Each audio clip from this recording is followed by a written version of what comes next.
A ver, autoridades de salud dieron a conocer los resultados del sondeo del Instituto Nacional de la Juventud sobre percepción de conductas de riesgo de VIH en el marco del Carnaval de la Prevención. ¿Cuáles fueron las principales conclusiones de este sondeo? Sobre el tema conversamos con el director del INJUV, Mirko Salfate. Mirko, ¿cómo te va? Buenas tardes, bienvenido a Canal 24 Horas. Hola, muy buenas tardes. A ver, 57% declara haberse realizado el test de VIH alguna vez. Algunos de los resultados que hemos visto. Me llama la atención muchas más mujeres que hombres. ¿Por qué será eso? Si entramos derechamente en los números. Mira, una cifra de contexto. Chile está entre los 10 países donde más aumentó la transmisión de VIH y donde más fue esa transmisión, ese aumento fue en la población juvenil. ¿Ya? El año pasado se detectaron más de 7.000 nuevos casos de portadores de VIH. Entonces, es un tema preocupante, es un tema que hay que abordar y el énfasis de este sondeo fue tratar de entender cómo los jóvenes estaban percibiendo el riesgo, la información, sus fuentes de acceso. Una de las cosas que uno ve es que estos jóvenes son un grupo muy grande, son 4 millones de chilenos y hay distintos comportamientos. Las mujeres en general tienen una mayor percepción de riesgo y tienen una mejor conducta de autocuidado. Eso probablemente porque en el entorno de la mujer, sobre todo ligado al tema de embarazo, hay mayor franqueza, hay mayor diálogo, hay probablemente una educación sexual mejor, más franca. Y en el caso de los hombres, y sobre todo lo que podemos observar, que hombres más jóvenes de menor ingreso son el grupo más vulnerable, el que tiene conductas más de riesgo, el que tiene menos acceso a preservativos y el que tiene menos hábitos de uso de preservativos. Sí, otra de las cifras es que 1 de cada 5 jóvenes tendría sexo sin preservativo. Y desde esa perspectiva lo uno a algunas de las conclusiones, de los análisis que se hacía respecto a por qué se había producido un aumento tan relevante en el contagio del VIH. Y hay quienes planteaban que tal vez se había producido una suerte de relajo o una sensación en las nuevas generaciones de que no era algo tan peligroso o tampoco había tanta conciencia de que se podía contagiar el VIH. De acuerdo a los resultados de este trabajo, ¿se puede hacer ese vínculo? La verdad que esa percepción está. Si bien en décadas anteriores el SIDA fue una enfermedad que todos vivimos, conocimos, que afectaba a rostros nacionales e internacionales, eso con el tiempo se fue tratando, se fueron desarrollando... ¿Se perdió el miedo? Se perdió el miedo y en el fondo hoy día, más que hablar de SIDA, que es la enfermedad, hoy día hablamos de transmisión de VIH. ¿Ya? Existen tratamientos de alto costo, pero hoy día cubiertos por el sistema de salud, pero en el fondo es una enfermedad crónica, es una enfermedad que alguien se contagia una vez y va a tener que estar toda su vida consumiendo medicamentos y que en el fondo está cubierto por el sistema de salud, pero claramente genera un costo para todos al final este tratamiento. Entonces, ya no es una enfermedad mortal, pero sí es una enfermedad crónica de alto riesgo y es una enfermedad muy fácil de prevenir.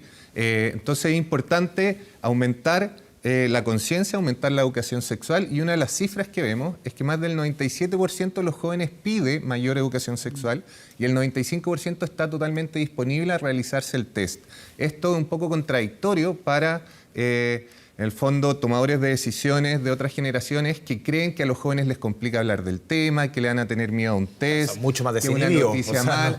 Pero no solo desinhibidos, necesitados de mejor información. Una de las cosas que especifican es que ellos, una de sus fuentes de información más válidas son expertos en este tema. O sea, más que hablarlo con el amigo o pero con la mucho familia, también, Mirko, perdón, de redes sociales, sí, mucho de internet, que también es preocupante informarse a través del doctor Google, que muchas veces te lleva por caminos que son distintos. Súper buen punto, porque ellos, una de las cosas que dicen, una de las preguntas es ¿dónde te informas tú? Y nos damos cuenta que por sobre la televisión o los medios escritos, principalmente se informan por redes sociales, internet. Eso no es novedad, todos sabemos que estas generaciones son nativos digitales y mucho más que nativos digitales, pero todavía nos cuesta orientar las políticas públicas de esos canales, por eso una de las... trabajos que estamos haciendo en el Ministerio de Salud es desarrollar una plataforma de atención a través de redes sociales, a través de chat, que sea anónimo, pero dirigido por especialistas para poder acceder a los jóvenes. O sea que parte importante de las campañas se difundan a través de redes sociales, a través de Internet. Y no solo se difundan, sino además la gracia de Internet es que nos permite generar canales de comunicación, de seguimiento, comunidades, exactamente, e involucrar a otros actores, a ONGs, a líderes sociales que puedan ayudar no solo a llevar un mensaje, sino a mantener un diálogo. ¿Pero qué pasa en términos formales en lo que se refiere a la educación sexual, a lo que pasa al interior de los establecimientos educacionales? ¿No hace falta también ahí generar un espacio para que también estos temas estén presentes? Las estrategias de prevención van por dos caminos. Por un lado, hacer accesibles los preservativos tanto masculinos como femeninos, ¿ya? Esto en general, hoy día el Servicio de Salud tiene disponible y gratuitos preservativos para hombres, condones. En general, nosotros desde el Instituto Nacional de la Juventud ayudamos en su distribución y son siempre muy bien recibidos. Pese a eso, un porcentaje importante de la población todavía no sabe de este servicio, todavía no sabe que son gratuitos, y es probablemente porque los jóvenes todavía no interactúan con el servicio de salud, no se les ocurre ir al consultorio y quizás ni saben dónde está el consultorio, porque son jóvenes, probablemente sanos, que no han interactuado con este servicio. De ahí la idea también de que esto no esté presente solamente en esos lugares, sino también en kioscos, exactamente, en lugares de más fácil acceso. En esa línea para poner dispensadores, ojalá en las universidades o en lugares en que se agrupan jóvenes, poner que esté a distribución en un precio muy asequible en canales masivos de venta, que se vendan por unidades, no en paquetes. Hacer todo lo posible porque todos los jóvenes tengan acceso y el hábito de usar preservativos. Mirko, ¿cómo usted, cómo leen las siguientes cifras dentro de todas las que han planteado, las que ponen en el estudio? ¿Por qué se realizan este examen del VIH? La mayor porcentaje, 30%, por el control del embarazo, algo que te obliga a la mujer cuando está embarazada, obviamente, a cierta cantidad de semanas, te obligan el test de embarazo, o sea, eso es un 30%. Por tranquilidad, está bastante más atrás, 17%. En segundo lugar, por rutina. O sea, por tranquilidad o por un tema de salud, queda bastante más abajo. Casi todo es casi por cuestiones de obligación. Claro.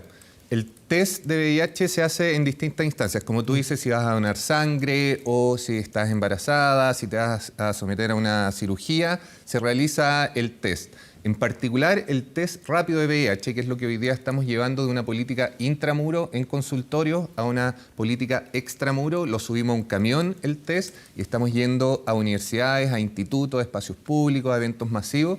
Ahí los jóvenes se acercan esencialmente por responsabilidad. A ellos les interesa estar informados, entienden que son actores protagonistas de su autocuidado, y hoy día, por ejemplo, estábamos en el barrio República y teníamos filas de 4 cuadras de jóvenes que querían hacerse el test. Son 20 minutos hacerse el test, pero más la fila, la verdad que se alargó harto. Mañana vamos a estar de nuevo, es en el contexto del Carnaval de la Prevención, y nos damos cuenta que estamos generando una cultura de autocuidado en el cual el test es una parte de esta oferta y que es una oferta relativamente nueva. Antes de realizarse el test era enfrentarse a un procedimiento, una jeringa, te sacaban sangre, se demoraba varios días.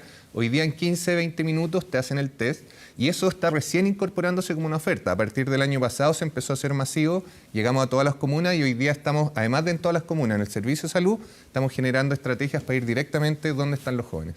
Si uno lo une, perdón, Pati, con lo que tú mencionaste antes, que los jóvenes hoy día no es tema. El tema de hablar de la sexualidad, de este tipo de temas que hace 20 años, cuando uno quizás estaba en el colegio, era tabú, derechamente. No era un tema que uno lo hablaba tan explícitamente, ni siquiera con los amigos muchas veces. El 73%, 73%, prácticamente 3 de cada 4, se sintió cómodo en la experiencia de hacerse el test. Llama la atención que ya, insisto, eso como que confirma lo que tú dices, no hay mayor drama con esto. No hay drama y sobre todo un valor detrás de eso, entender que el test no te dice que tú tienes una enfermedad. El test recién detecta que tú eres portador de un virus. Y lo que se accede ahí es a un servicio, a un tratamiento, a una cobertura pública. O sea, estamos recién empezando un tema de cuidado para prevenir la enfermedad. Entonces, es importante que los jóvenes entiendan que el test, y así nos hemos dado cuenta que lo han entendido, el test es una herramienta más de precaución para tener un proceso de autocuidado importante. Quería retomar una pregunta que me hiciste antes respecto a la educación sexual. Justamente. 97% pide más educación sexual. Sí. Y claramente tenemos que avanzar hacia allá. Yo creo que uno de los grandes avances que hemos tenido es que hoy día hay consenso en el sector público de que más allá de las agendas valóricas personales, este es un tema que se debe afrontar desde un punto de vista sanitario y que en ese sentido tenemos que empezar a hablar todos de sexo seguro.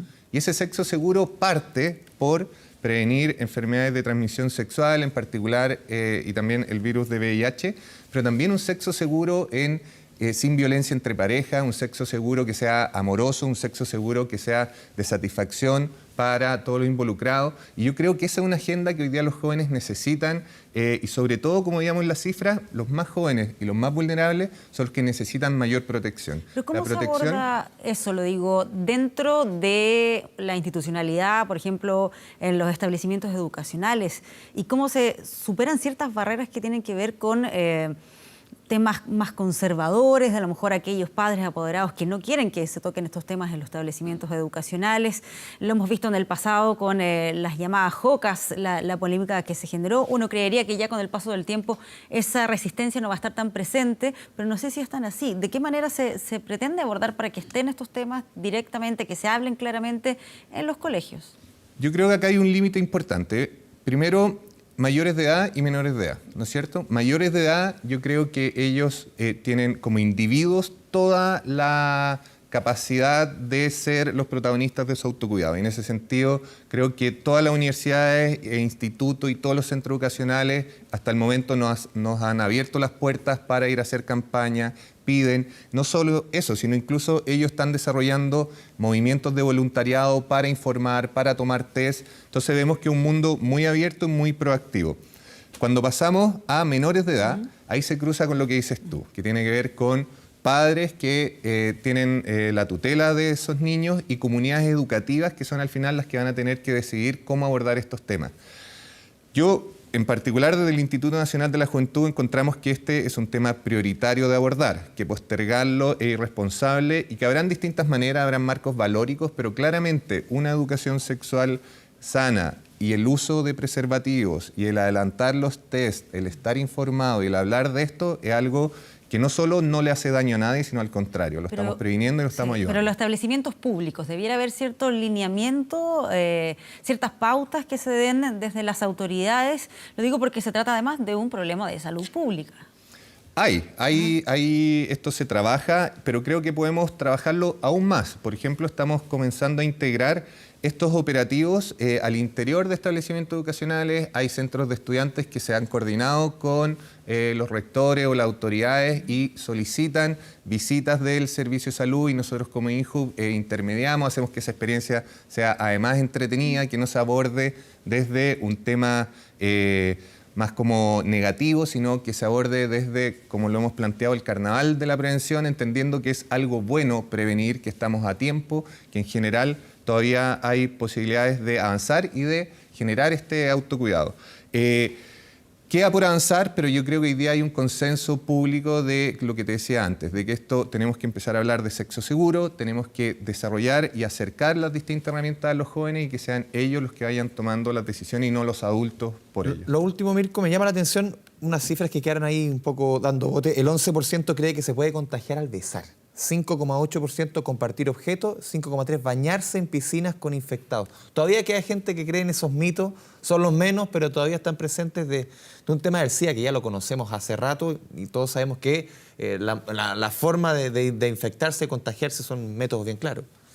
Como tú decías antes, siempre está el doctor Google y el problema es que cuando las políticas públicas abandonan espacios como las redes sociales, dejamos espacio para fake news, para canales no oficiales. Se generan este tipo de espacios. Se generan ese tipo, población informada. Otra de las cosas que medíamos hoy es que ellos dicen tener acceso a información, pero valoran más o menos mala la información y se producen estos temas. Entonces es importante como política pública avanzar estos canales, generar referentes técnicos válidos al interior de las redes sociales, que atiendan por chat, que ocupen las distintas plataformas y estar ahí, donde están los jóvenes, hablando de una manera seria, informada y poder avanzar en que una parte importante de la población todavía no entiende cosas básicas sobre una enfermedad tan masiva y necesaria. Muy bien. Mirko Salfate, director de INJU, muchas gracias por esta conversación con Canal 24 Horas. Muchas gracias por acompañarnos.